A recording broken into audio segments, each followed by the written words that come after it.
اللہ تعالیٰ قرآن مقدس میں ارشاد فرماتا ہے، کلو نفسی ذائقۃ الموت، ہر جاندار شے کو موت کا مزہ چکھنا ہے۔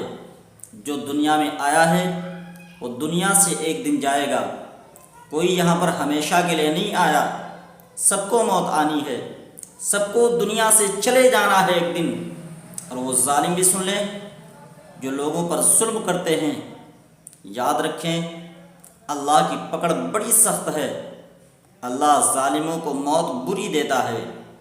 فرعون کا دریا میں ڈوبنے کا کوئی پلان تو نہیں تھا، لیکن دریا میں ڈوب کے مر گیا۔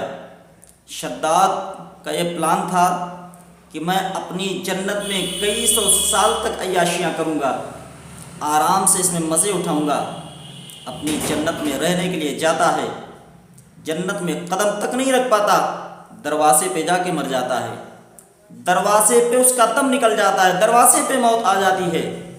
نمرود کا یہ پلان تھا کہ میں کئی سو سال تک، کئی صدیوں تک حکومت کروں گا، لیکن ایک مچھر نے اس کی جان لے لی۔ قارون کا یہ خیال تھا کہ میں ساری زندگی خزانوں پہ بیٹھا رہوں گا، آرام سے مزے لیتا رہوں گا، لیکن اللہ تعالیٰ نے اسے اسی کے خزانے کے ساتھ زمین میں دھسا دیا۔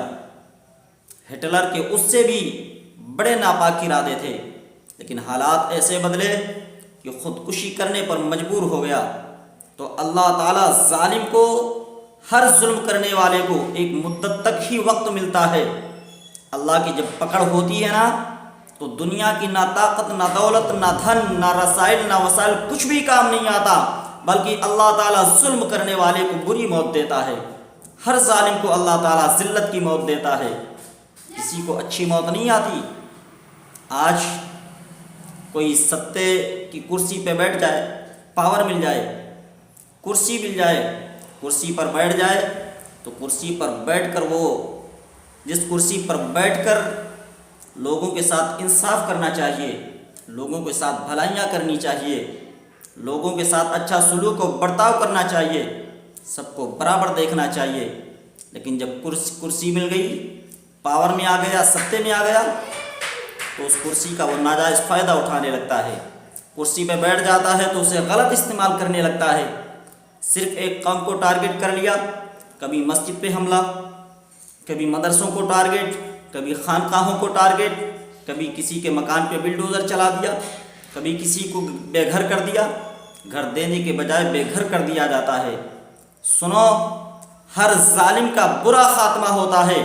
بڑے بڑے ظالم آئے ہیں اس دنیا کے اوپر، فرعون، نمرود، قارون جیسے بادشاہ حکمراں اس دنیا پہ نہ رہ سکے۔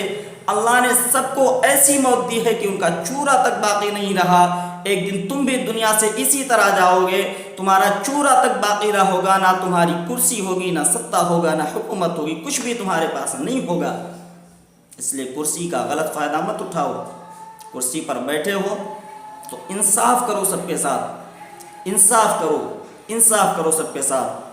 اور دنیا کے سارے حکمران سن لیں کہ یہ مصطفیٰ کا دین ہے، مصطفیٰ کا دین، مصطفیٰ کا دین یہ دبنے کے لیے نہیں آیا ہے، بلکہ یہ سارے لوگوں پر غالب ہونے کے لیے آیا ہے۔ اسلام کی فطرت میں قدرت نے لچک دی ہے، اتنا ہی یہ ابھرے گا جتنا کہ دباؤ گے۔